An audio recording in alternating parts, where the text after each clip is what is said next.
Yeah. I think we're always naughty. Hey, guys, we're live. We're live late night. Not so much for me as for you guys. You guys a little later for you guys. We're here after the big win against Iowa State. We crushed them by 19 points. And so, we're here to talk a little men's hoops, how that went without our star player tonight. We're talking, and I'll have to admit that when it got down to 17 points a little bit earlier, about 6 minutes to go, I was starting to feel the nerves, but my wife calmed me down. She said it's going to be fine, and we took off and went to finish the game. But we still only won by 19. I was kind of disappointed. We were up by 30 at one point. I wish we could have finished at 30. Hi, guys. No, it's. I mean, couldn't you tell that they didn't care anymore? Yeah, I could tell. They got up by 30, and then it was like, well, just work the clock. I mean, there was a couple possessions where Connor just had the ball and waited till 1 second left on the shot clock and threw up a three, right? Right. I mean, it wasn't – I mean, they just started being silly. Why was Rebraka out there at three-point line dribbling before he fell down? I mean, it seems slippery there for that stretch when they had 5 turnovers out of 7 possessions. Did it seem like the floor was a little slippery down there, guys? I mean, I don't know. That's what it looked like, from our view. But well, you know what? I think it was. Yeah. I think there wasn't. I don't think the Hawkeyes had waxed the floor the way they waxed Iowa State. And if they were going to wax the floor, they would have done it with Scentsi's amazing waxes, which you can get through Terry's Scentsy page. That's right. Do we have Terry? Yeah, it's right there. That's right. The link is right there. By the way, welcome to late night Hawkeye Sports, coast to coast here. And, this is pretty amazing. Here we are. We're post Iowa State basketball, men's and women's, and wrestling. We've got a lot of great stuff to talk about, but nothing better than Terry's Scentsy. And I'm here to tell you guys, look, time is running out. Christmas is a couple weeks away. If you have not figured out, hey, what do I get? What do I stock that special lady in my life stocking with, right? Could be mom, could be grandma, could be aunt, could be sister, could be all of the above. What do I get for someone who has seemingly everything they need or desire? They want these. They want waxes. They want their house to smell amazing. They want laundry soap. They want hand soap. They want lotions. They want all of these amazing products. We're buying them. That's the crazy thing, right? Like all three of us here on this pod, on this video pod, we're buying the stuff. We're all burning or melting the waxes. We are doing it. We're not just promoting stuff. We're all using it. I've got it right here in my hand. This happens to be the, apple that smells amazing. Guys, if you're watching this, you don't know what else to do, check out the link. There's amazing stuff on here. The women love it, and they will love you for it. So check out the link. Now let's talk some sports. Let's talk sports. That's what we're here for. So Chris Murray was not available tonight. Who? And I sent you guys out a text earlier today saying I don't see any way Iowa wins this game tonight without Chris. And I'm eating my words today. Somebody get me a plate of crow. I will think it will taste very delicious if I put a little salt on it. This was the most prepared. I'm pretty sure, like, whether it's football, basketball, this is about the most prepared Iowa team I've seen in a long time. Like they were ready for this game. Mm-hmm. And I don't know that to me, this is coaching. They were ready for what Iowa State was going to throw at them. It helps that Iowa actually hit open shots, which they didn't do against Duke. And Iowa State is not nearly as athletic as Duke is. So let's put that out there, right? But I mean, like, Iowa looked prepared for this game. It was a fantastic thing to see. You know, this is probably the most defensive we've seen Iowa play in a long time, especially against a big physical team like Iowa State, because these are usually the games that Iowa gets blown out in. But I feel like if they had shot and played defense like this against Duke, Duke wouldn't even have been a close game. We would have been winning that one running away too. And it just makes you wonder how could they turn it on and turn it off that fast? You know, again, you don't think Iowa State is not Duke. Okay, no, that's true. That's true. I'll give you that. I mean, I mean, Iowa State has 15 transfers and whatever, and this was by the way, this was their first true road game of the season. I don't think Iowa has a true road game yet. You know, we've played some neutral court sites and whatever, but I mean, look, we hit the open shots. And we were the better prepared team tonight. Yeah, 100%. And see, I was really excited. This is going to sound bad, but it's not really what I'm saying. That sounded weird anyway. But I was really excited about tonight because Chris wasn't playing. Right. You know, I told you guys a few weeks ago, you know, I tweeted out, this was actually my favorite lineup. I wish this was the starting lineup. I think Connor should start ahead of Patrick. That's what I've been saying the whole time. The difference is Connor on the floor, right? So, I mean, I was so excited for it tonight just because Chris wasn't going to be there. So they had to play as a team, and Connor was going to be on the court. Now, I'd rather have Chris instead of Patrick, even though Patrick had a great second half. But sometimes he just looks goofy, right? He just looks clumsy. And he takes bad shots like Perkins. Perkins is one of the worst shot takers we've had in a long time.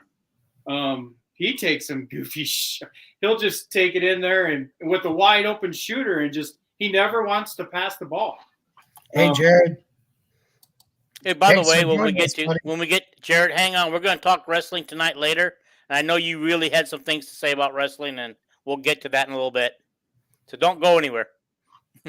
So, yeah, I didn't expect, obviously, the 30 points. I expected Iowa to win tonight, and it was because I love this lineup. I think the defense plays better with Connor on the floor, and I don't think it's close. It's like I feel like Iowa gets confused when Connor's not out there, which, I mean, it seems silly, but Connor puts people in places, and you would think they would know what to do when he's not on the court, but they just don't look the same. Yeah. I can't wait to look at the plus minuses tonight. I'm really curious on what the plus minus was with Connor out there and when he wasn't. Although he pretty much played the whole game. Well, you know, we've seen this before, right? We've seen this movie before. You know, when a team is missing their star, you know, coming in. Here's the thing, right? So I think not having Chris, I don't know if Iowa State knew that or not. But let's pretend for a minute they didn't know. It sort of kind of messes up their game plan without having Chris Murray out there defensively. And then going into the game, you know, there's such a big difference between knowing that you're not going to have a guy versus losing a guy early on or at some point in the game. And it just seemed like the players that they kind of knew, like, hey, we're going to have to step our game up tonight because we can't rely on Chris to come out and give us 20 and 10. Mm-hmm. Right. So, I mean, it definitely felt like to me that again, Iowa felt like the better prepared team. I think a lot of that has to do with Chris is not Keegan. Like, Keegan is a takeover kind of player where Chris isn't. Yeah. So if they find a way to play like they did tonight with Chris, just let him go with the flow of the game. He's got skills, but he doesn't have the skills where you put the ball in his hand and let him take over. That's not his mentality. Absolutely. So I just think this is going to help them in the long run, I think. I still have them with 24 victories like I did at the beginning of the year. I was really shocked about how they lost the Duke game, and TCU, but those physical guys, those physical teams, it bothers them. However, they obviously learned from TCU tonight, and they played the best man-to-man defense I've ever seen a Fran team play. I've never seen that good a defense. For me to answer Jared's question here, for the casual fan, what's the difference between Iowa State and Duke? Are you kidding me? Duke has 4 or 5. Fan. Don't be cursing him out. He said casual fan. Oh, sorry. And you said, are you kidding me? Right. I mean, are you kidding me? Playoffs, right? Iowa State and Duke, though, I mean, Duke has 4 or 5 McDonald's All-Americans. They've got, 2, 3, 4, like, number 1 recruits in the country. Kind of, I mean, Duke would blow out Iowa State the same way they dominated Iowa, if not worse. Like, Duke's a really they were not healthy for 1 or 2 of their losses that they've got. I think they might have 1 or 2 losses. We caught them getting healthy, and at the same time we struggled to hit open shots. It was just the difference is size. That too. They have shooters, but they also have 2 7-footers. I mean, and Iowa had no answer for those 2 7-footers. And those 7-footers can make outside shots too. Yeah, and they got that 1 7-footer, that true freshman. Yeah, it was like a point guard. Like, it was weird. He was taking the ball up the court. He hit I think he hit a couple threes. You can't block a 7-shooter's 3-pointer. So, I mean, a lot of it between Duke and Iowa State will have the speed, but they'll foul out just like they did against Iowa. Right. I mean, they don't have anybody that could stop those 7-footers. When Duke put those 2 7-footers on the court, I mean, and one of them can really shoot the 3 and dribble. Right. I mean, that's just a whole new ball game. To me, pretty much most of the country is between 20 and unranked, right? There are so many teams between 20 and 40 that are so close together. Like, Iowa's 26th.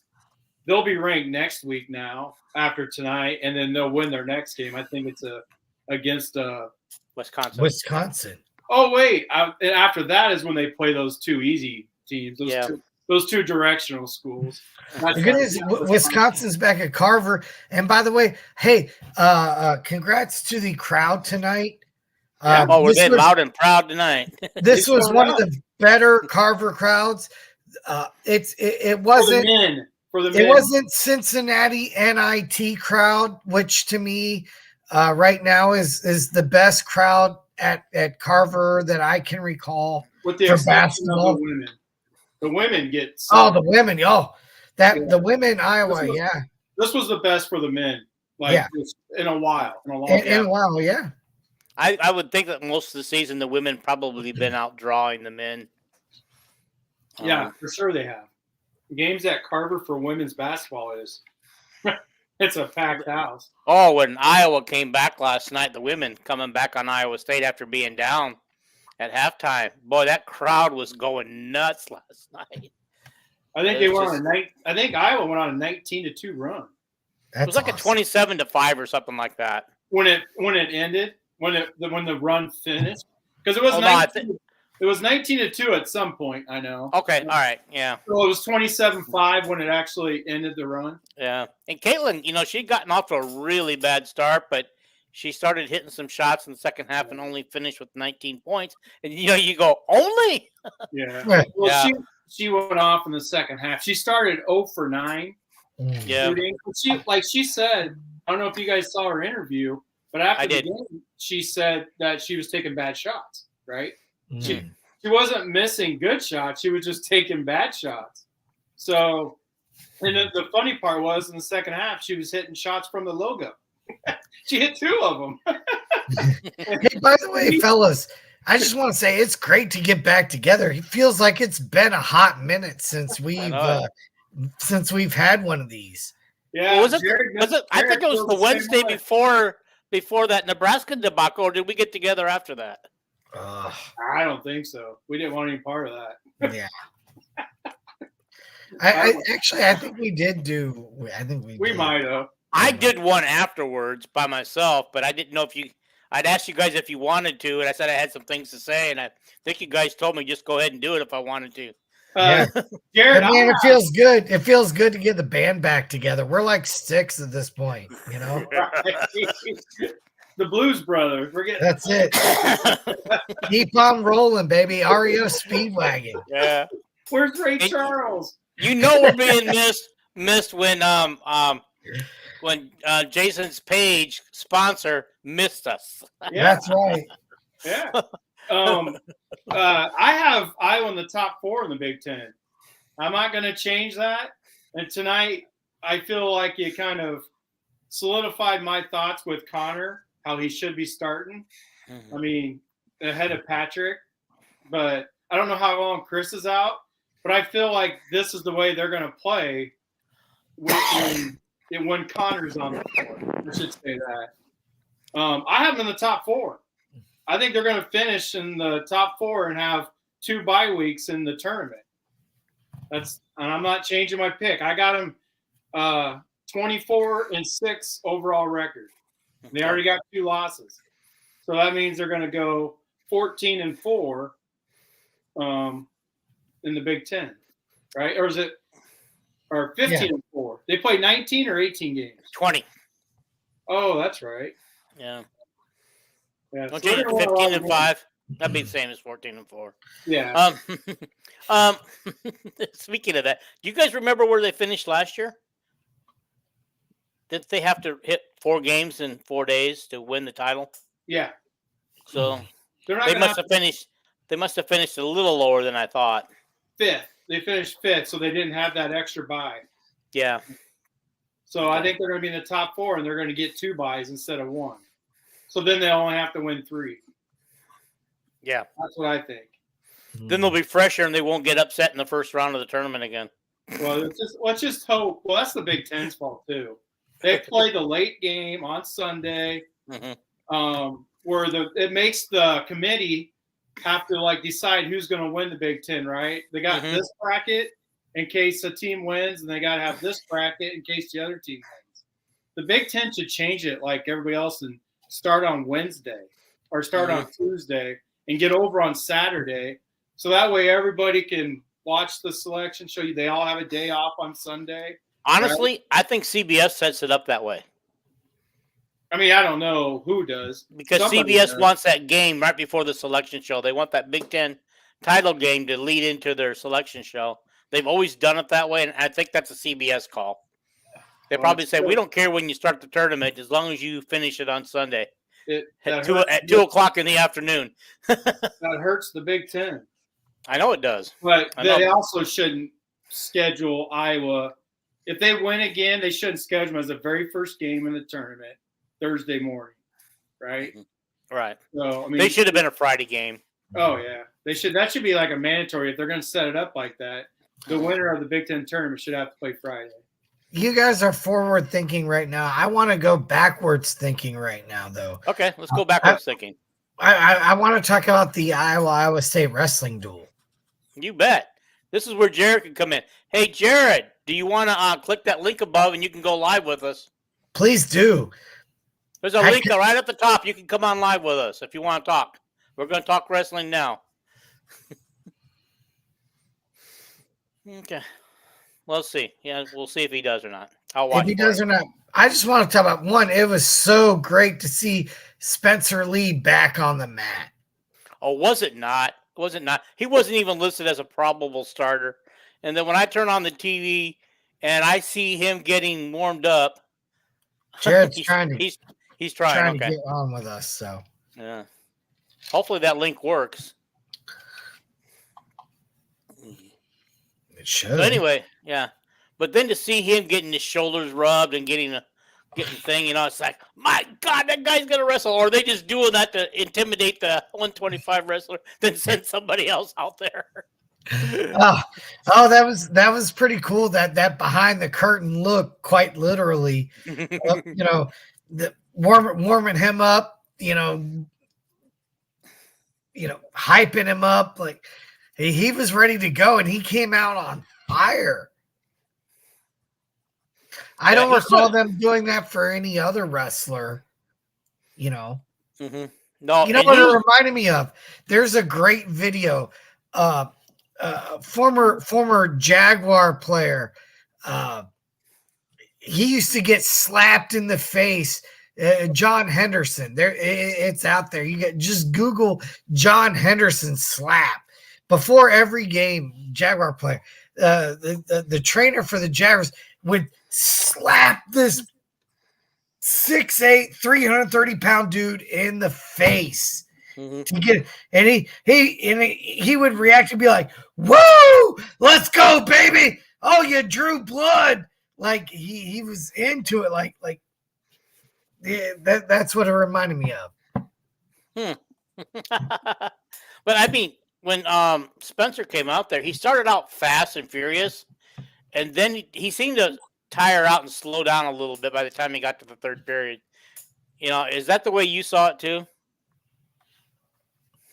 Yeah, I mean, now I'm a former wrestler, wrestling official, so like wrestling's kind of my thing. Like I love wrestling, and yeah, it definitely looked like Spencer ran out of gas, but he did what all champions do, right? So, He actually, you know what? I'm gonna call it like I've seen it over the years. He went Penn State wrestler after he ran out of gas, which is what all Penn State wrestlers do. He stalled his ass out at, with 2-3 minutes left in the match. He had a big lead and he just stalled out, which is what Penn State wrestlers do, but they don't get called on it. Screwed Penn State wrestling, by the way. Yeah. Okay. All right. And then Real Woods made his season debut too and won barely, but he went in by decision. 3 of the wrestlers, Spencer. Do you remember who the other 2 were that won by with bonus points? Major decisions? I should. Jared, do you know? Who is made of rubber, and why is he commenting? I don't know, but he's not commenting anything to do with the show, so I'm just letting it be. Okay. He said sucker punch. Maybe he was thinking that was the slap. No. Oh. I think made of rubber is a bot. Oh. Could be. But he has a picture. Yeah. I don't know. Anyway, we've never identify yourself, dude. Jared, do you remember who the guys who got extra points? I guess it was Real Woods. It was Spencer, and it wasn't Real Woods. Oh no. Gosh. I want to say Exactly. Thank you, Jared. Thank you. RBY was notorious for that BS. I forgot which one was that. Was that the Minnesota guy or what? No, RBY RBY. was Penn State. Oh, okay. Bravo Young. Oh, okay. Real Woods didn't score on offense takedown and still won. So RBY told you the story, huh? Yeah. I didn't know what the hell he was talking about. RBY is Right. Anyway, okay, so each team wins 5 matches. Okay. It come down to Tony I can't even say it. Capiani. Cassiope winning his match. I believe he did win by a major decision, I think. No, he was 1 point decision? short of the major. Oh, that's right, because we got 3 points for the win out of him. I think we were 15-15. Yeah, we were 15-15 going into the last match, and I knew if it came down to him needing the win, we would get it. But that's probably one of the closest Iowa State duelings we've had in a long time. Iowa State before heavyweight, Iowa State had actually won more of the individual matches than Iowa, but Iowa had 2 guys get bonus points, Spencer Lee and God, I can't remember who the other one was. Was it? There was 3 of them total. Was it Brands? I was thinking Brands was one of them. Brands, I think it was Brands was the other. That was the difference in the meet was we got bonus points where Iowa State did win more matches, but they didn't get any pins or bonus points. Well, Jared said 157 is who got the other bonus points, but I don't remember who wrestled 157. I have to refresh my memory in that category. The thing I was kind of disappointed about is that, God, I should have had this all written down, ready to go, guys. Mine's slipping me. But Max Mirren, I still think he's not wrestling to his potential. No. You know, and I just think he's wrestling not to lose, what it looks like to me. I mean, I'm not an expert. I'm not a D1 Iowa wrestler, and I'm not his coach. But, you know, as a casual fan who used to wrestle himself, it just looks like he's not putting his heart into it. You know, and that's just the way it looks to me. I'm not, you know. Thank you. That's what I said. No, Jared Nelson Brands had the major. Right. We just can't think of, yeah. And by the way, with Max Mirren, every time they put his picture up, it looks like, you know, 80s MacGyver with the mullet kind of thing. And he looks like he's about 14, but it does not align with the guy on the mat. But it's funny. Anyway, so you know, I put this in our chat, and I put this in a chat with some other buddies I've got. So Iowa lost football to Iowa State, but now we, you know, women's basketball, men's basketball, and wrestling, we won all 3 of those. Would you guys trade losing these 3 to win football? No, because it wouldn't have made any difference in the football season. Right. They would have been 8-4. It wouldn't have changed the Big Ten. No. So no. Kobe Seabrick. Yep, that's it. Okay. Thanks, Jared. Jared, we appreciate your help. Wish you could have figured out how to get into that link I put up there. I wish you could have. I'd have loved to have had a chance to talk with Jared. I know it. Maybe I should have just talked to him ahead of time and got his email and just sent him a direct link. Well, you know, a good producer would have gotten that done. You know, I was too busy watching a basketball game. I was trying to think what would be a good time to leave the game to come in and get this set up. I'm thinking, if we want to go on air right away. So I left the game with 5 minutes to go and put it on my cell phone so I could watch it while I was setting us up.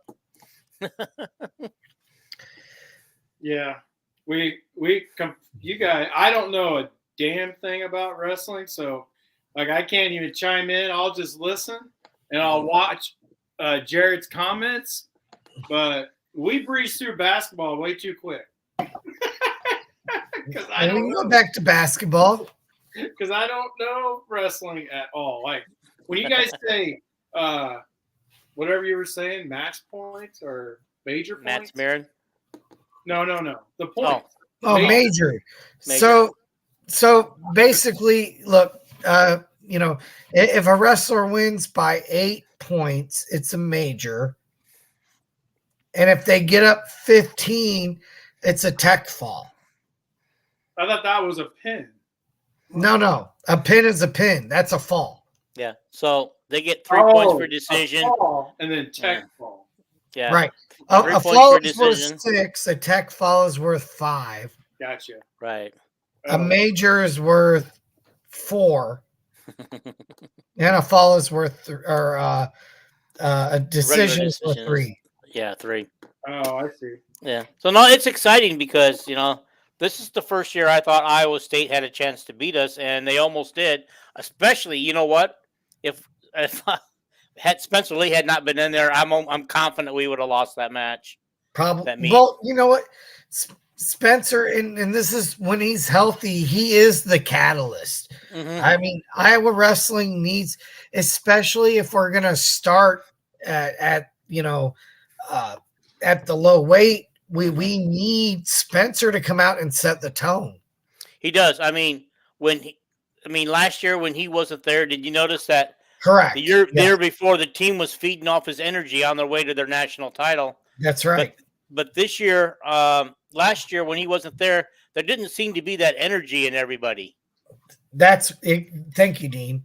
Yes. So, did Iowa have 3 forfeits then, or 2? No, there was no forfeits. Well, I'm just wondering what he means by open. 149 and 197. I think what he means is at nationally wise, that those weights are wide open for anybody to take the national title or the Big Ten title. All right, because to me, open means that there was no one there, Because what he's saying is the number one guys at that weights have already lost. Yeah, and maybe he also means that at Iowa, those are weight classes where, not a heavyweight. Not a heavyweight. That one's locked up. Yeah, that one's locked up. Never mind. So is 197. That's Kirk. That's Warner. What's his name? Oh yeah, Caleb Warner. No, not Caleb. Jake Warner. Jake Warner. Yep. Yeah, he's got that locked up too. So that's not going anywhere. So that's not what he's saying. He's talking about in the Big Ten or national picture. Yeah, he is basically. Yeah. Yeah. Which, when we're talking wrestling, that's 95% Big Ten anyway. I mean, like the rest of the country, you might catch a guy here or there from out of the Big Ten, but I mean, and not even most of the Big Ten. I mean, really, what we're talking about is 3 or 4 teams within the conference. And then, like Okie State, I always see like Okie State jump in, and like I said, random schools, but it's not like. It doesn't seem to be different. There's like no parity to me. It doesn't feel like there's parity at all. Yeah. I did want to say one thing. Paul, maybe you know this better than I do. This David Carr, I mentioned it Sunday night that it seemed like there's been a Carr on this team forever. And then they showed a guy by the name of Nate Carr, who must be his dad or older brother, watching him at the meet. And I seem to remember, because like I said, I seen this David Carr come up, and I go, this guy's had to have been at Iowa State forever. But I remember in the past another Carr who's a really good wrestler at Iowa State. And so, I mean, I think they mentioned it on the broadcast, but I mean, for me, the bigger thing, and the bigger gut punch, really, just hit me at my core. Was seeing Brent Metcalf, in the Iowa State corner. That I won't lie, I had a man crush on some Brett Metcalf. Yeah. You're probably not the only one. Okay. I mean, like if ever there was a guy I wanted to get, never mind. No, Okay. let's That's good. Yeah. Let's keep this show. Well, it appears, according to Jared, that Iowa wrestlers aren't throwing up in practice anymore. If they're all getting gassed. I went to, I seen an Iowa practice. I think I was a junior in high school, and they literally have puke buckets all over. Like they literally have puke buckets in like each corner. Well, apparently they don't do that anymore. If they're all getting gassed and they're tired, they're not working too hard in practice. Right. Well, suffice to say that was an exciting win. It was a hell of a while. There for a while, if you wanted to watch the women, you had to watch it on one TV and watch the wrestling on the other. There for a little while. Okay, let's move on to the all the talk, all the things that it seems to be the new national pastime now. Watching the transfer portal, the hot stove league, huh? The hot stove league, yeah, college football. Yeah, and I have a feeling that Jason will have a lot to say about this because of people getting excited or not getting excited, or people taking it too seriously and stuff. But I have to step away for a moment. But you guys, please go ahead. Do you know who Max Dean is and Jacob Warner? Jacob Warner is the 197-pounder for Iowa. He's 190 and already. And Max Dean is the person he's going to have to go through in order to win the title of the national. Where's Max Dean wrestling? I can't remember. Jared, can you tell me where he goes? What school? But what he's trying to say here is both those guys have lost twice already, and one's a national champ and one's the runner-up. I got it. That makes this a surprise. Mm-hmm. Yeah. ASU. Is that oh no, that's heavyweight. Tony Cassiope. I even knew that one. Yeah, you did. Good job for you. Good job. It's Italian. Yeah. It's not like Padilla. Okay. I don't know that one. So at the beginning of the week, we were all excited for the transfer portal. Supposedly, we were going to see a lot of moves over several days, and what we got is we didn't see a ton of moves by Iowa coming in. We just got Cade McNamara as our quarterback for next year, but what we did see was 9 guys decide to enter the portal from Iowa. And the 2 defensive guys who left, shocked me. Honestly, I wasn't planning on Terry Roberts coming back this year. The fact that he actually is using this COVID year, but he won't use it at Iowa, somewhat bothers me. But, you never know. I knew he was coming back. His family told me he was coming back. Yeah. So I just assumed it was at Iowa, and I hoped it was at Iowa. Yeah. And then we were both told by separate people who are in the know with Jacobs that he was supposedly coming back to Iowa. And, well, his mom told me he was coming back. Yeah. So what it is this has nothing to do with Iowa. And realistically, the only guys that left that hurt are the defensive guys. Yeah. Bruce didn't do much this year. KJ didn't play all year. So, whatever with those guys, we still have wide open receivers. The bottom line is if we had an accurate quarterback, our receivers would have caught passes. So, and if you just made the right read. So no. I'm not worried about receiver. Like everybody's talking about our receivers are gone. We don't have receivers. Regini's still there, Brecht and Vines. Then we have our tight ends, right? But the guys who made most of the catches this year are still there. Regini, who missed 4 games, ended up with 32 catches. He's coming back next year. He may have a big bowl game having an accurate quarterback. So I am not worried about any of these guys that left except my heart. Tracy, Terry, I love watching him play. That's what sucks, right? Yeah. Right. And if he goes to Penn State, that's going to be hard to root for him. So I'm going to root for him wherever he goes. But if he goes to Penn State, I'll root for him when they play. I won't be mad at him for transferring to Penn State. He's an Erie, Pennsylvania guy. No, right. That's probably his dream school, right? Right. So I wouldn't be mad at him at all. He got an offer. My guess is that's where he's going.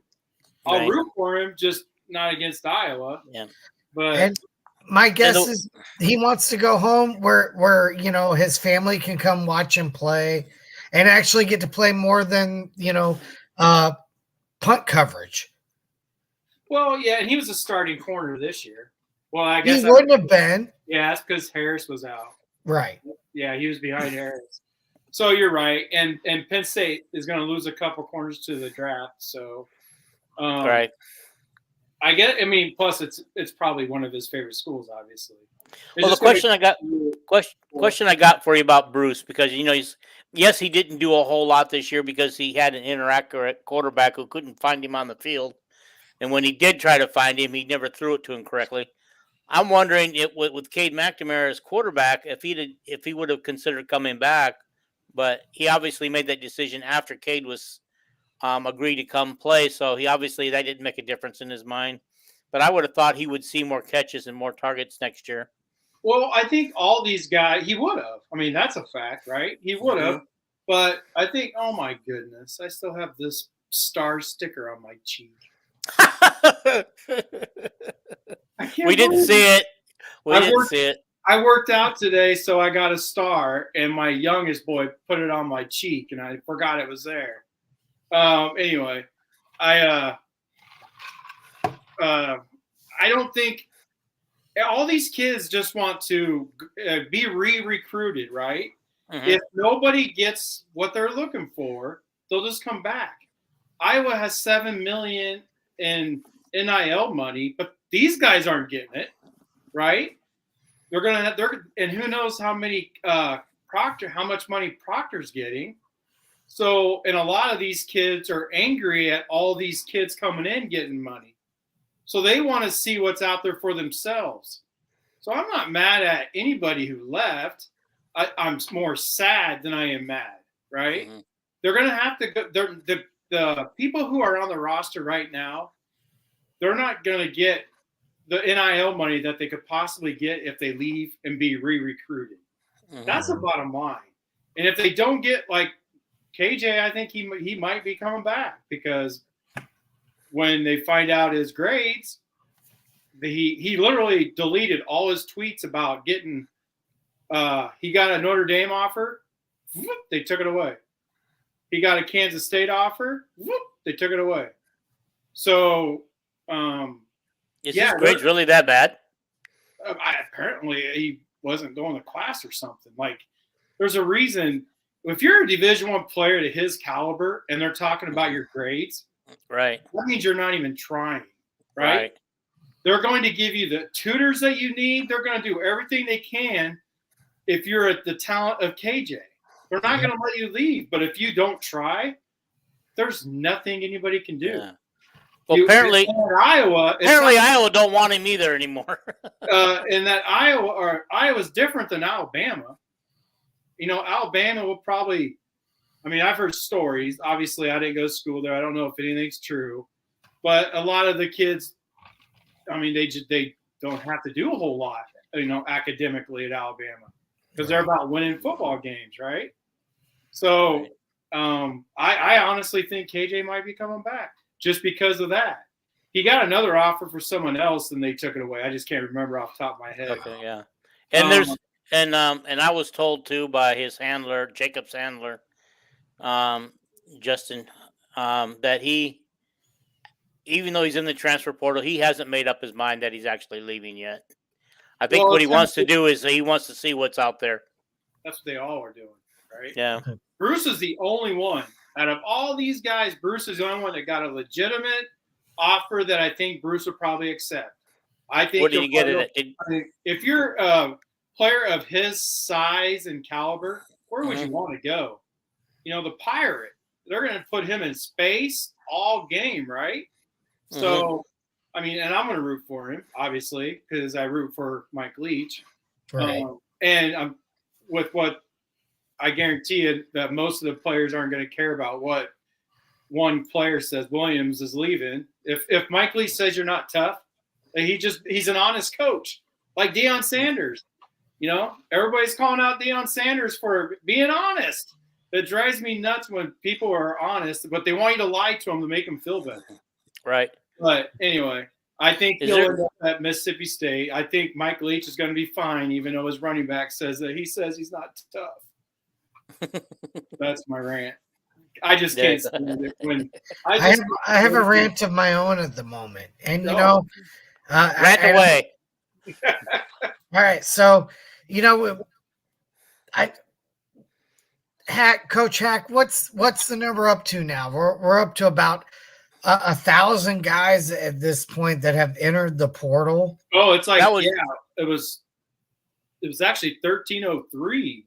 Yeah, we're over 1,300 guys that have entered the portal, and Iowa fans, and chief among them is one of our sponsor, Terry. You know, she keeps asking, what's going on? What's going on? Has Iowa signed any of these guys? Well, look, you know, under normal circumstances, you know, a certain amount of guys would be going into the portal. Iowa may or may not be interested. Iowa fans are freaking out about the number of guys that have entered the portal from our team. I mean, this is the new normal for college football, and it stinks a little bit, you know. But you know what doesn't stink? Cherries, smelly stuff. That's right. Cincy. Correct. And in fact, it smells amazing. And so, fellas, if you need stocking stuffers, if you need that special gift, check out the link. It's on the screen. It's in the comments. Hit us up. We love you. Terry will love you. Go Hawks. Moving on. Yeah, Colorado's going to be doing some damage. Back to football or back to sports. Okay. Colorado's telling their players to transport a lot of there because he wants to make room for his own. Are any of those guys going to be worth going after? No, but I mean they stunk. But I mean the bigger story here to me is what the washed up walk-ons were talking about in their podcast. Yeah. Deion's coming out saying, hey, you can't wear earrings. You can't do this. Can't do that. Blah, blah, blah. All the same stuff supposedly that made Iowa a racist program and whatever. AJ, correct, and Casey, correct. Both of you, I agree. Like Keaton Slovis. They got to limit this stuff, don't they? You like to think. I mean, Slovis is going on to his fourth school. A quarterback that I completely missed coming out of high school. I had him as a 5-star. JT Daniels. He's going to transfer again. Is he still in? Wait, he's still in college football? Started at USC, went to Georgia, went to West Virginia, and got beat out at West Virginia. Now he's transferring again. So, yeah. Hey, I got a question for you guys that I truly don't know the answer to. I think it was that Virginia that had the shootings going on here a few weeks ago. The school, college. Prayers to them and the families. Yeah. Did they end up canceling the rest of their football season because they came out and said that all the seniors could have another year if they wanted it? Yeah, they did. Okay. All right. I wasn't aware of that, so. Yeah, they did. They did the right thing, in my opinion. That would be so freaking hard. Now, I guess it depends on the kids, right? I don't know the kids because if I was a player, I would feel different. I'd want you to finish it, like, you know, in my honor kind of thing, because I wouldn't want you to stop doing what you love because I died. But they know the kids, I don't, right? So I think it would depend on the kids' personality and what you think that they would want. Just like some parents, when some athletes' parents die, sometimes they miss the game or whatever. Sometimes they play it because they know, like, if a dad dies, the dad's going to possibly want you to play that game, right? So I guess it just depends on how they felt about what the kids would want. I don't think you should make it about yourself, and you shouldn't be able to pity yourself. Oh, I'm so sorry. Like, to me, it's not the way it works. It's not always let's cancel the world. It depends on the individual, who got killed. If you know what they would want, right? And usually, if you've been around them, you know what kind of person they are. Hey, before we get into some of the newer comments, if we go back up, I remember seeing one about congrats to Jack Sparrow. No, Campbell. Sorry. Yes, he deserves a big congratulations. Yeah. By the way, the reason I wanted to go back to this is because I know Kirk's been, at Iowa since the 90s now, but short of a Heisman, and we do have a runner-up to the Heisman in Brad Banks, how many national awards do we not have at this point? We have the Buckus, we have we have so many that you can remember them. Well, no, I'm to me, there's way too many. The Buckus is great, right? Right. To me, there's way too many quarterback awards. The Davey. We have the Maxwell with Banks. Right. There's a Davey, which is the quarterback of the year. You said forget the Heisman for the moment. Like every national award that's out there, we've had the kicker of the year. Special team isn't it the special team or is it the kicker? I think it's kicker. Okay. Because there's a punter award too. We shockingly we don't have that. Torrey Taylor should have won it once or twice now. Yeah. And now he's not even in the running. Right. You gotta love his attitude though. God, you gotta love those Australians, man. he just comes out and said they like those kickers in the South. I don't care. Yeah. that was probably the comment that got him kicked off the list. Right? That's what he said. He was like, I know. Don't care. I read that comment and I go, dude, you just got yourself kicked off the list. And sure enough, he did. We would have had another kicker that won it. God, what was Murray? I think it was Murray.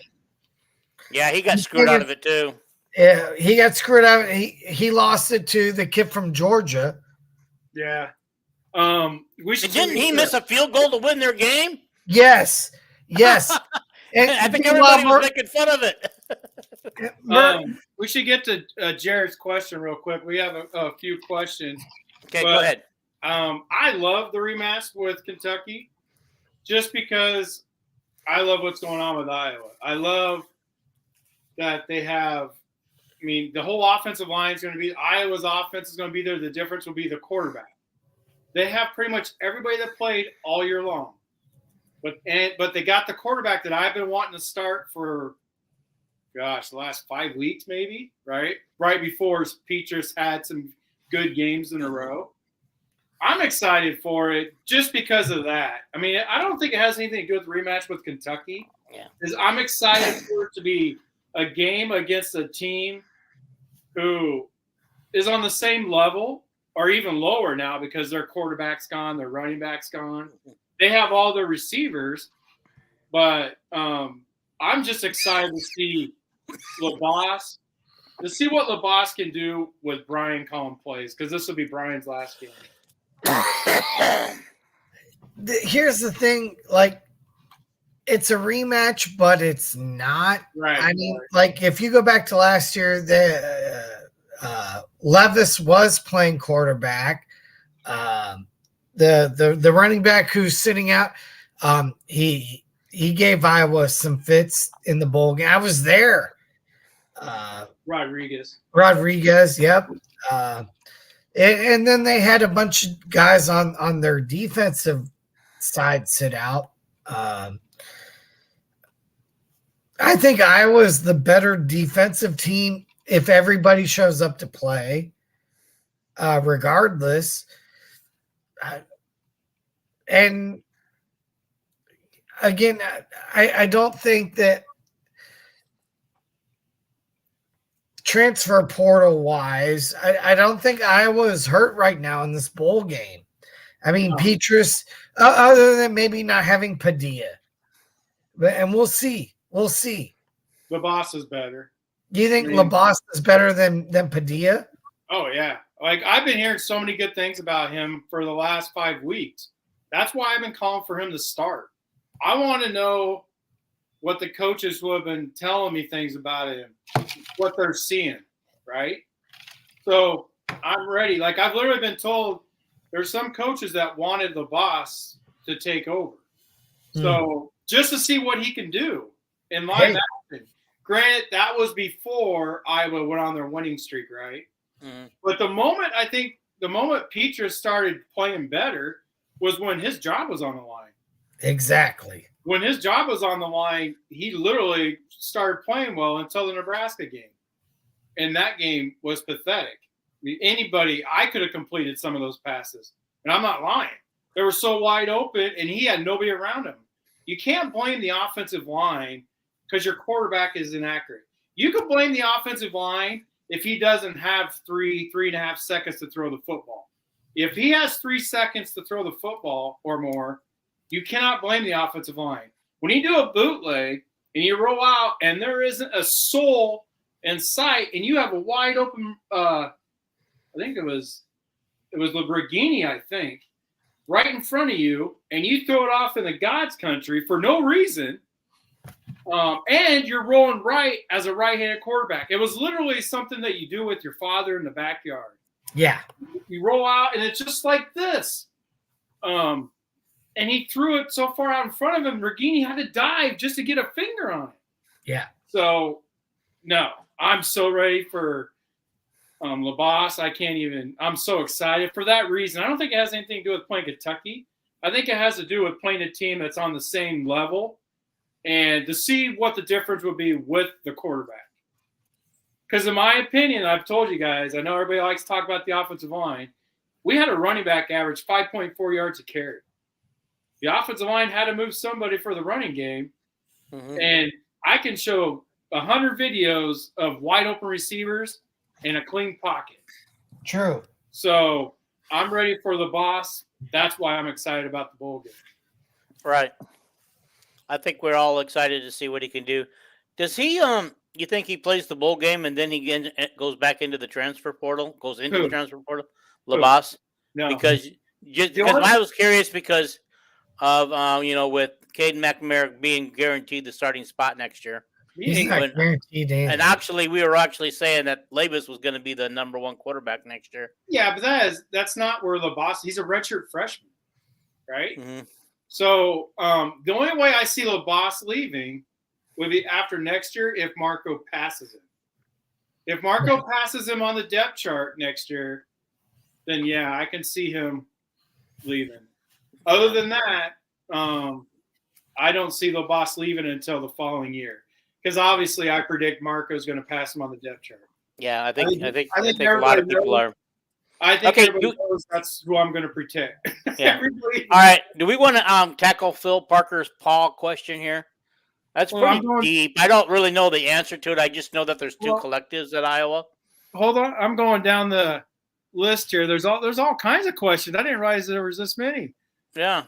Well, I wanted to get this first one first, then I was going to hit them all eventually.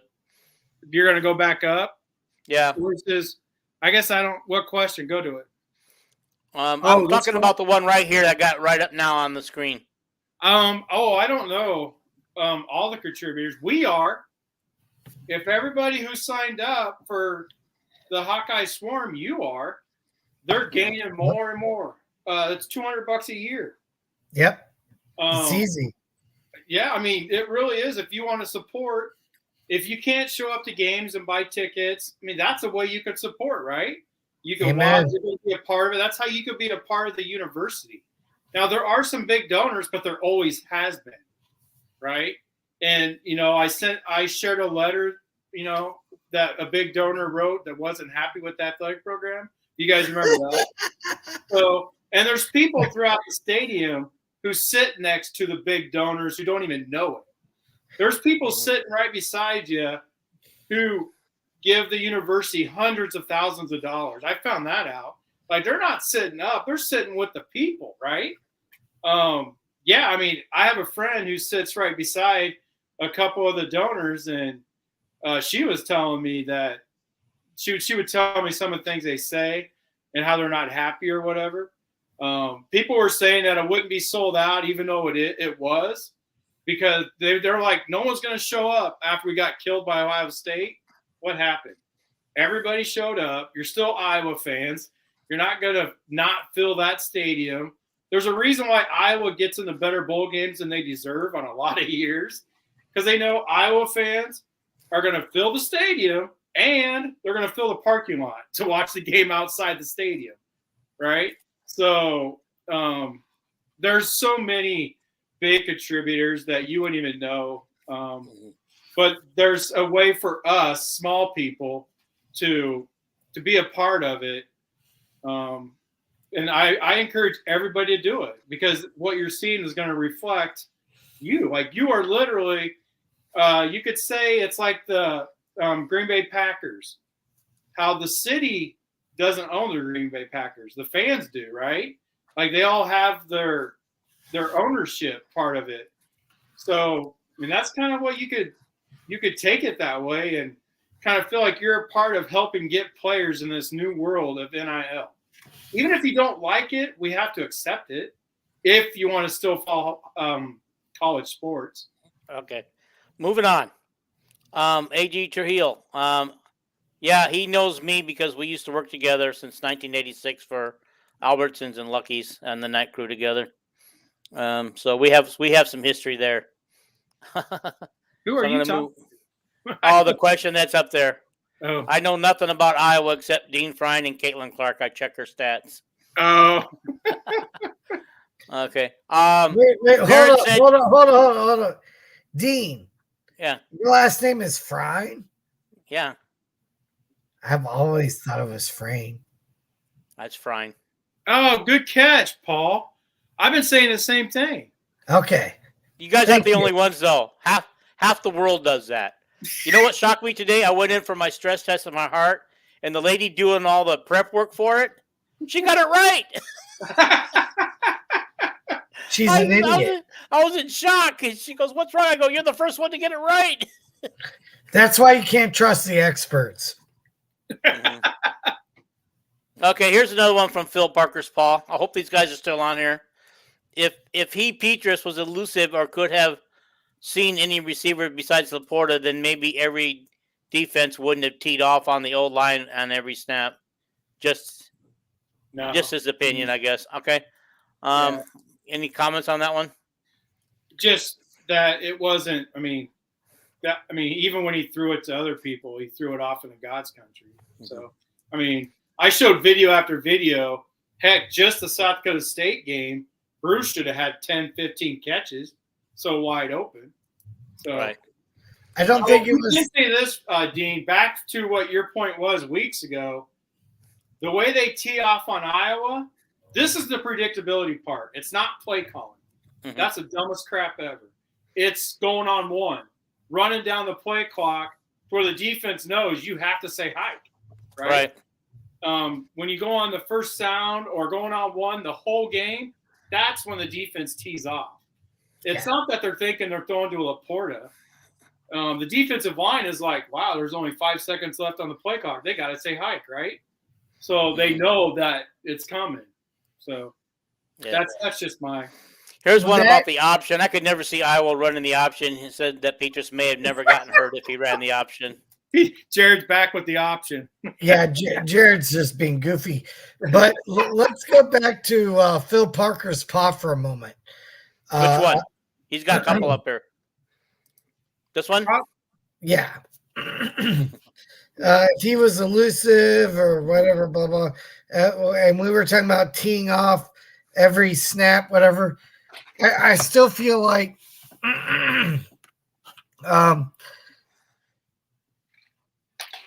there was a time. Not there was a time. The Purdue game, we were running a lot of pre-snap shifts, pre-snap motions. We were doing things, and then and it worked. And then we went away from it, and it was, I don't know how or why, but anyway. It was weird. Yeah. We talked about that every week. We did. And I know that you presented that with Coach Patterson on Corey's show, and I don't think you quite got the answer you were hoping for, right? It bugs me because, for me, it was really obvious. It was like the sun rising in the east, right? We were doing things pre-snap. The play call was getting in. We were breaking the huddle early. We were moving guys around. We were forcing the defense to show their hand. And then Spencer was able to say, hey, look, we have an advantage to this side or that side. And he had time to adjust the play accordingly. Before he said hi. He had time to know what was going on before he said hi. That too. Yeah. He was able to get a read on the defense. Yep. And I don't know what happened after that Purdue game. But frozen. We're reloading. Okay. We're back. It was something I think we all saw it during the Purdue game, where we were doing these, and then it just stopped. And then it came back, and then it went away. Right. Yeah. I mean, because the best way to tell a quarterback what the defense is doing is motion. Put it in motion. Because then you watch the realignment. You're like, oh, they must be in zone because they didn't move, right? Right. You come all the way across. Oh, they're man-to-man. Okay. It's cover 2 under maybe, which is what Iowa runs a lot. Or cover 4. Yeah, cover 4. Like anything. Like it gives a court. That's why Peters was always better if he got to the line of scrimmage with 20 seconds left on the play clock, right? Because then he could see what the hell was going on. It is hard to know if you're getting to the line of scrimmage with 7 seconds left on the play clock. That doesn't do you any damn justice unless you're running the football. So, man, I'm cussing tonight. I'm fired up. Fired up. I think I said that word twice. Yeah, I'm fired up. We haven't done this in a while. I'm fired up too. Yeah, our fans are missing us. Actually, asking us to come back. I do, but only if Brian is his OC. So we'll see. I don't think Brian's his OC. I think Mac would have been the perfect quarterback for this year's team because he's so accurate. Like when he gets outside the pocket, throwing on the run, he's really accurate. And this year he would have got sacked. You know, don't get me wrong. There was times where Peters had no shot. I'm not trying to say that, but there was also a lot of time where he did, right? And McInerney would have completed those easy passes. And you know how just getting first downs helps the team? Yeah. I mean, also, you know what? Having a quarterback that defenses have to worry about, hey, you know what? If he has a guy open, he can complete the pass or whatever, he's not going to. Yeah. Yeah. I mean, it changes how they scheme. Yeah. I mean, there was times they didn't even cover Iowa's receivers. Right. They just blitzed the house, and there was receivers wide open that if Peters had a pre-snap read and knew what was going on, a lot of times Iowa quarterbacks don't even know where the blitz is coming from. But that was it too. But during the Purdue game, they seemed to have, Peters was on fire. Yeah. Did you guys happen to See, I shared that last night, that podcast interview with McNamara. Yeah. I've seen or heard about it. I haven't had a chance to review it, but I think it's interesting to say that he's been told that Iowa is going to change their offense next year. why?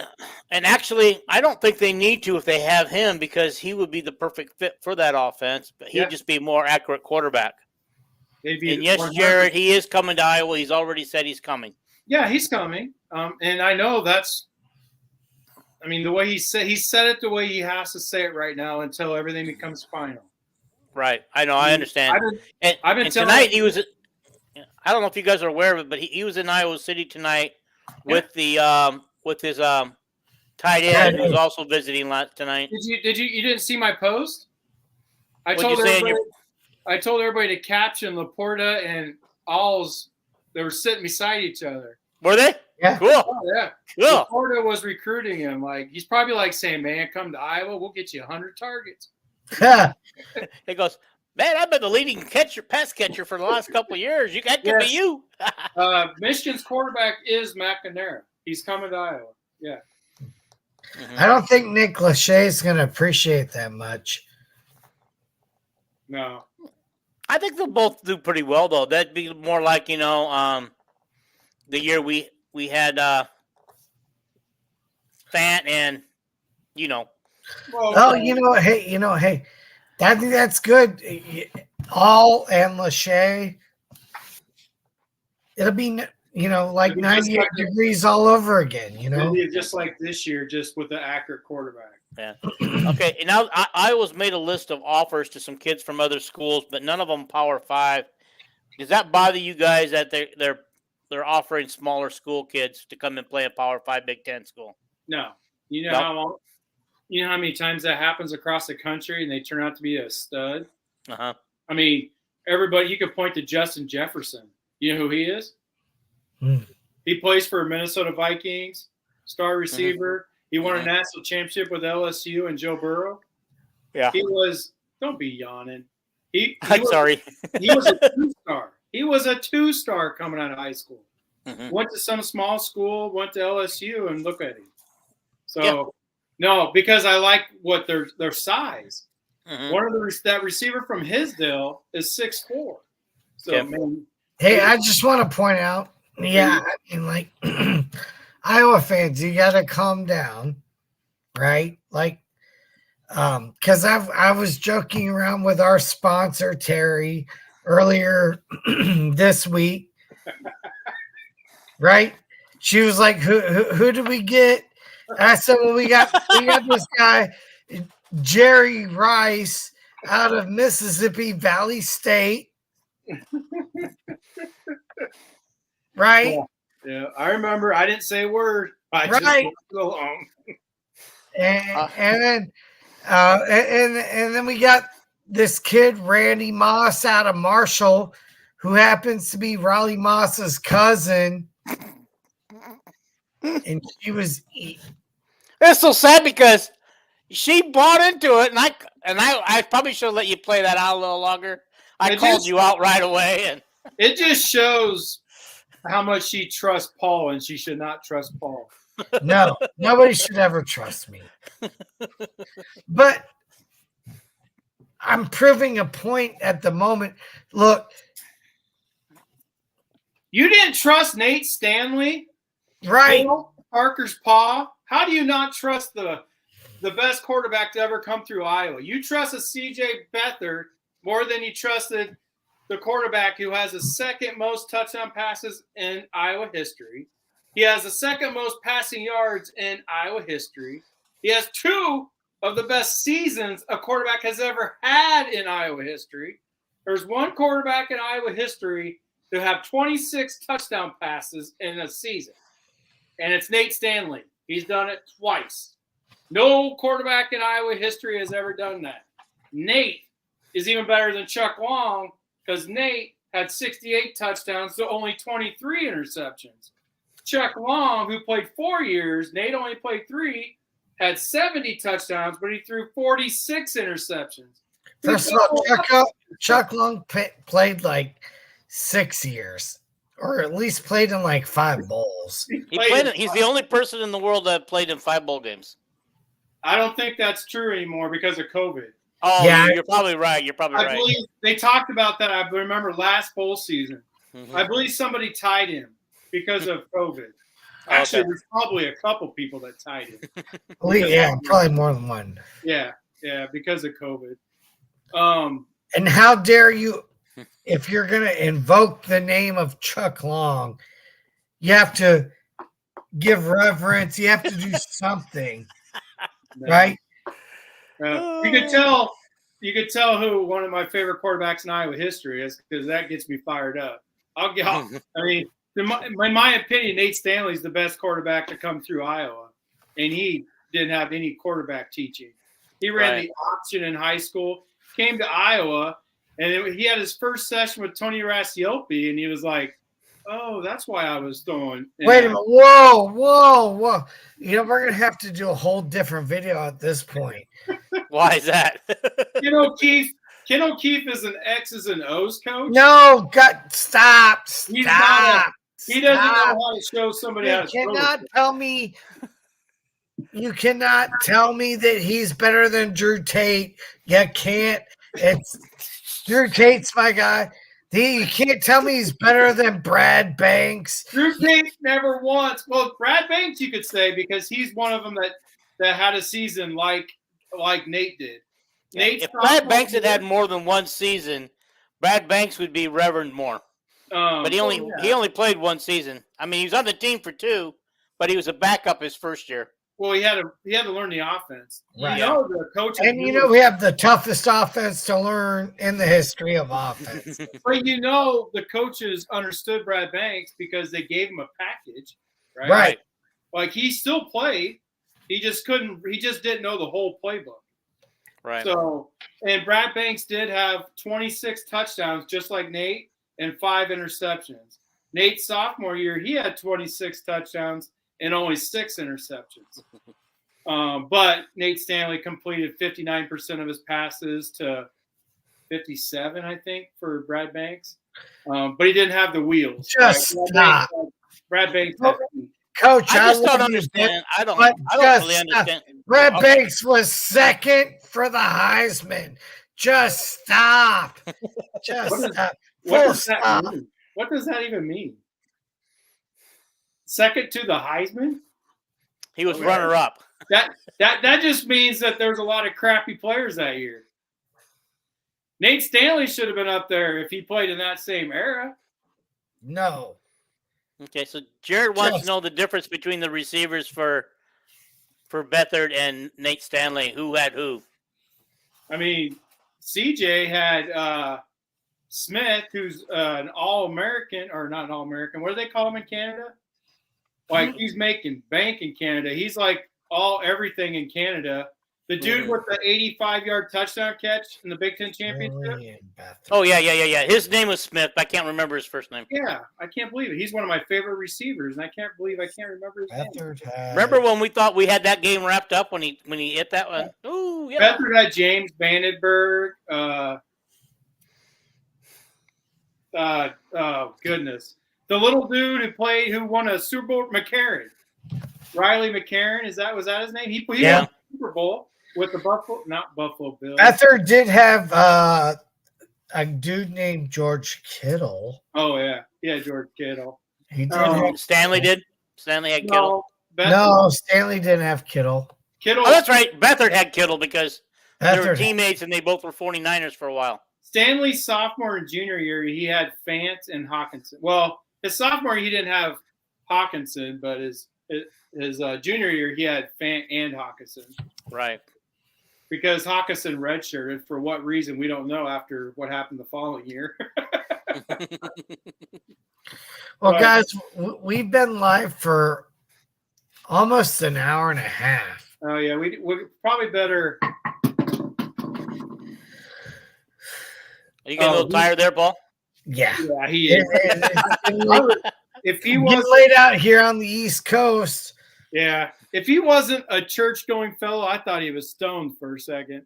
Because he's over here going, well, come on, you can't talk about Don't be bringing it up. So I was like, oh goodness, yeah. We can end it, guys. It's only 8:30 where I'm living. I mean, it's shank of the evening. I didn't see that, Paul. Yeah, I'll live in my time zone. Thank you. Where you live? Hey, how's your power doing? Yeah, power. Yeah, or internet. or internet, or what else? We got the world's suckiest internet because we live out in the country, and you live in a bad state. You live in a state where you're bye, AJ. Power. Bye, AJ. Canada does suck. I'll give you that. Damn right, Canada does suck. But yeah, Chuck Long did have, which is weird because Chuck Long had 26 touchdowns, 14 interceptions, and he was closest to Bo Jackson. I mean, I don't even know how that happened, but yeah. I guess it's because Chuck had a better team, right? They were number one in the country. I mean, they're back for 6 or 7 weeks. They were number one. Yeah. And then they ran into Ohio State in the rain. I was in 3rd grade. I went to the park and cried my eyes out. My mom thought I was freaking nuts. She couldn't figure out why I was crying. But anyway, yeah, we probably should. Guys, this was a lot of fun tonight. Wait. Let's go down. Anyway, there's a CJ Jones one. We should tackle that question. Hold up before we sign off. Yes, thank you. I mean, Phil's right. That's when they started doing the jailbreak screen. Like, and CJ Jones was actually Banks's cousin. Were they cousins? Yeah, they were cousins, and CJ was also one of the best kickoff returners too, if you remember. Yeah, in that Orange Bowl, he scored the touchdown on a kickoff. Oh yeah, he opened the. And Iowa thought we were on our way, and then we got manhandled the rest of the game. I wouldn't say you got manhandled. You ran into you ran into fumbles. I mean, remember a certain running back run down the middle of the field, nobody around him, and he dropped the ball? I mean, that game was weird. It almost reminded me of the Rose Bowl. You mean the Ronnie Harmon Rose Bowl? Yeah, it reminded me of that one. What was number 29's name? I'm forgetting. What was his number 29? The running back, the backup to little Freddie Russell? What about it? He fumbled. He was running right down the middle of the field, nobody around him, and he fumbled. But, I know who you're talking. Anyway, it's getting late. Your brain's gone. We're all fried. All our brains are fried. You're right. I mean, he's 100% accurate. CJ did put the jail screen. I mean, he made it fun, and then it went away until there's another guy. There's another receiver that brought it back. But anyway, he ran a 4.34. Yeah, I can't remember his name. I got his face, but that 2002 team was so much fun because we had the Kansas offense this year, right? I should have known you. I'm surprised you remembered that. Dude, their quarterback was a Brad Banks clone before he got hurt. Yeah, no, Daniels, and he's coming back next year. Kansas is going to be good as they keep recruiting better and better as well. And they have, my opinion, they have one of the best coaches in the country. I'm glad they signed him. I hope he stays at Kansas and doesn't run for big money because it'd be kind of cool to see Kansas be good. Oh, speaking of people running, what do you guys think of losing Brome out of Purdue? Doesn't matter. I know it. I mean, it doesn't. I kind of figured it would have. I'm surprised he didn't do it the last time Louisville needed a head coach. I mean, it's hard. I mean, it would be so hard. If I was coaching UCLA, you know how hard it'd be to turn down Iowa if I got an offer, right? I couldn't imagine how hard it was for him to turn it down the first time. I'm really not sure why he did turn it down.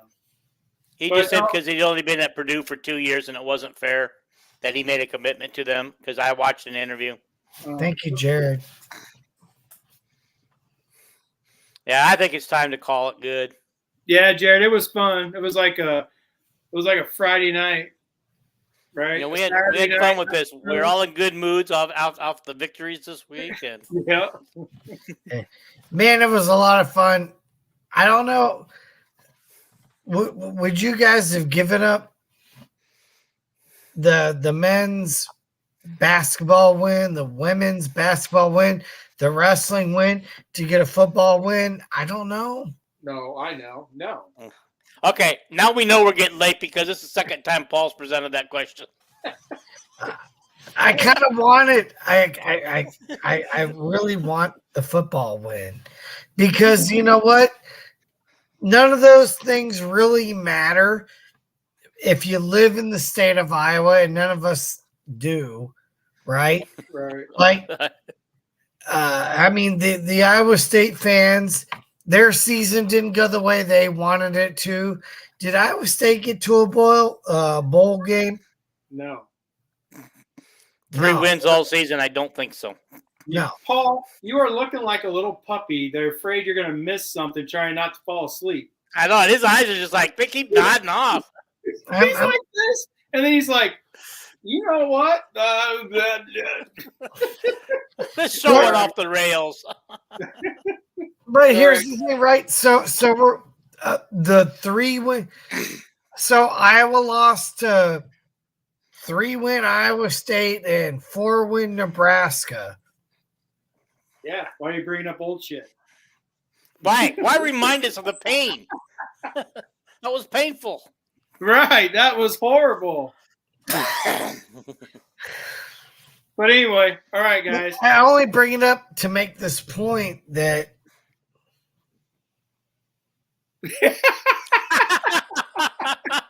Right.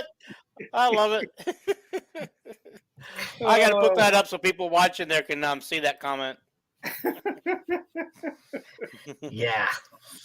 It's what he looks like. I'm not going to lie, Phil. That's exactly what I was thinking. If I knew that he wasn't smoking, the ganji, I actually thought that's what he would be doing. The devil's lettuce. I was like, he's looking like he's got something going on. But no. It's Thursday night. Yeah, Paul's fishing midnight where he's at. Maybe we should go let him get his beauty rest. Because I've been up since 4 a.m., fellas. And he needs a lot of beauty rest. Yeah. Oh, by the way, when you guys are starting texting when, I'm in California and it's 3 a.m. and you guys start texting out there because it's 6 o'clock where you're at, you're waking me up. Turn your phone off. That ain't our fault. Bing, bing, bing, bing. I mean, I get up between 5 and 6 every single day. My body just wakes up without an alarm. That's when I get up. So when I see a message from Paul, well, I know he's already up because it'd be 6 o'clock where he's at, right? So, right. Or it'd be 6 or 7. Are you 2 hours from? Right? Are you 2 hours away, Paul? He's an hour ahead of you. It's 1? Okay, I couldn't remember. Yeah, it's 1. Yeah. I'm 2 hours behind you and 3 behind Paul. Okay. I'm with Jared right now. Iowa State, Nebraska did make a bowl game. And I want to talk more to Phil Parker's Paul. I don't know who you are, but absolutely. I want to talk more with you about Brad Banks. We need to do a video on Jalen Daniels and Brad Banks because all love Kansas's quarterback. And, I mean, he's not wrong. He looked like Brad Banks, right? He's a clone. Dude is a clone. Yeah. So Phil, go watch some Kansas YouTube. YouTube some Kansas games. You'll see what Paul's talking about. Okay. Here's what we need to do.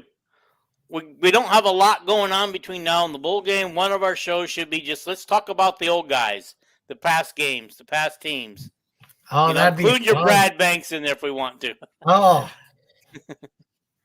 Mine would be all Tavian Banks. Oh, Jesus. Nate Stanley. My oldest boy is named after Tavian Banks. So I have a Jacksonville Jaguar Tavian Banks official jersey. Wait a minute. Really? Okay, Phil Parker's Paul says that Stanley was started the awful 5 years that we've endured. Under Stanley, we won 8, 9, and 10 games. Yeah. Paul, you're wrong. Stanley didn't start that. Stanley won 8. He won 9. He won 10. He threw 68 touchdown passes. He threw for 8,000 yards. Guess what? Nobody else in Iowa history except Chuck Long, who played 4 years to get his.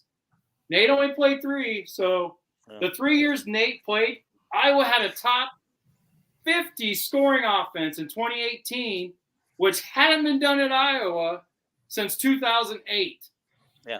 And I also want to point out, let's point out too that even the COVID year, we were 6-2 and we were looking pretty hot under the long forgotten.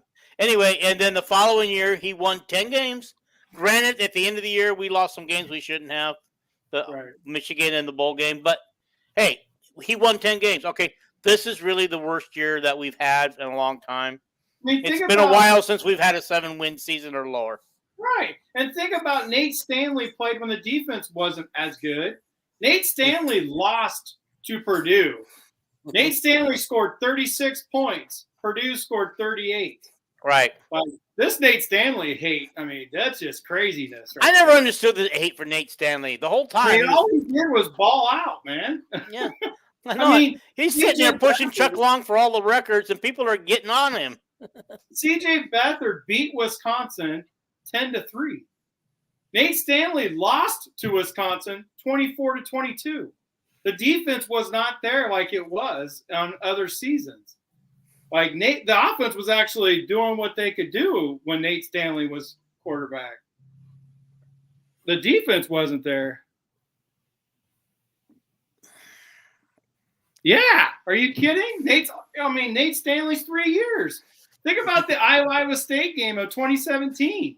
Iowa won that game 44-41. Yeah. I mean, what are you talking about? Do you not remember? Indiana, Nate Stanley had 4 games where he threw 5 touchdown passes. Like, this is getting crazy. Yes, 2017 to 2019 were great years of Iowa football. Hey, Phil Parker's paw. Love you, dude. This shit's amazing, man. I would love to chat with you. My number, I'm just gonna put it out there. I think you're watching 904-343-3811. Hit me up. We will chat all night long if you want. I mean that. I just gave you my number. Do it, bro. This will be amazing. You're nuttier than a fruitcake putting your phone number out there. You might be on some Canadian whiskey right now. We just don't know it. Hey, man, I love it. I love it. Guys, this might have been a long show, but I think it's one of the more fun shows that we've done for a while. I'm loving it. But if he hits me up, I would love it, and I would love to chat with him. I love talking Hawkeyes. This is what I live for. Think about this. We live for. Nate Stanley was 3-0 in bowl games, and you're really not going to count the USC game that Nate Stanley dominated that game? I mean, the offense scored 49 points, I believe, against USC. Maybe it was 42. But, I mean, come on, Phil Parker. That was an exciting game, man. I was jumping down all over the place on that game. That's why he don't like Nate Stanley years, because the defense wasn't up to par. The defense was giving up a lot of points like Purdue and other teams. Washed up walk-ons will be pranking you now. I don't know what that means. I don't either. Who are they pranking? Paul because of his phone number? I don't know what that means. But I saw Nick Bell. Oh yeah, those were fun teams. By the way, I have a Nick Bell helmet signed by Nick Bell. Tony Stewart was so mad. If the transfer portal, oh look at that. If the transfer portal was active, you can't barely see it, but it says Nick Bell right there. Yeah, if the transfer portal was active, Tony Stewart would not be on that 1991 team. He was so mad when Nick Bell took his place. Hey, my numbers are facts. You can't prank facts. Everything I said is factual. It's just, I mean, you can look it up. He lost to Michigan 10-3, right? He had his bad moments, but he also lost the game to Purdue 36-17. to 38-36. He lost to Wisconsin 24-22. So, I mean, my numbers are facts. They can't prank facts. I mean, you can try. Yeah. But Well, he's it just is saying the what- wash-up walk-ons are going to call him and prank him now that he put his number out there. Oh, I thought he talked about my Nate Stanley number. See, he got me on a rant. You can tell I love Nate, Phil. Yeah, I got you. Now I'm with you, Phil. I'm sorry. I it's late. My brain did not pick up on that at all. All right. Guys, we But- tried to get out of here a couple times. Let's get it done. Yeah. Bye, Still- Phil.